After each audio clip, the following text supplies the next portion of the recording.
అబ్బా పుష్ప 2 సినిమా జల్దినొస్తే బాగుండని ఎదురు చూస్తున్నారట కొందరు. హీరో గారి డైలాగుల కోసమో ఫైటింగ్ల కోసమో హీరో హీరోయిన్ల పాటల కోసమో కాదుల్లో వాళ్ళ ఆపొచ్చిన ఏరే. ఫస్ట్ సినిమా చూసి ఇంకా గవ్వే ఫాలో అవుతుంటే ఉత్తగానే దొరుకుతున్నాం. సెకండ్ సినిమాలో కొత్తగా ఇంకేమి కమత్ చేస్తారో అని ముచ్చట అర్థమయ్యే ఉంటది. సీదా వార్త ఏందో చూడురిగా.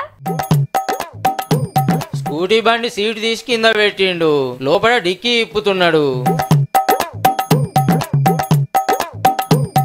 అవు గంజాయి ప్యాకెట్లే స్కూటీలో సీక్రెట్ గా దాచి తీసుకొస్తున్నాడు. ఇంత చిన్న బండిలో ఎవ్వలకు తెలియకుండా 7 కిలోల గంజాయి దాచిండంటే చూడురిగా.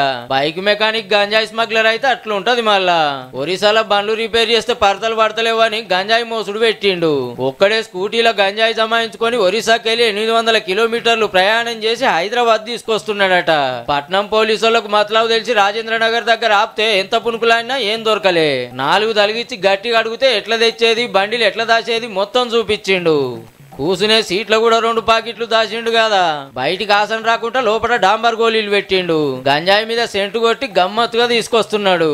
ఆడ 3,000కు కొని ఈడ 30,000కు అమ్ముతుండట. తర్వాత ఇంజన్లో కొన్ని పాకెట్లు, తర్వాత ఫుడ్ రెస్ట్ దగ్గర కొన్ని పాకెట్లు, సైజుల వారీగా వీటిని ఎట్లా అయితే ఫిట్ అయితే అట్లా వీటిని తయారు చేసుకుని వెనకాల ఇంకో బండి చెకింగ్ చేస్తే అందులో 3 కిలోలు దొరికిందట. మొత్తం 10 కిలోలు 3 లక్షల మాల్ పట్టుకున్నారు. ఇంత టాలెంట్ చూపించిన మెకానిక్ అన్న తెలివికి దండేసి సన్మానం చేయాల్సిందే పో.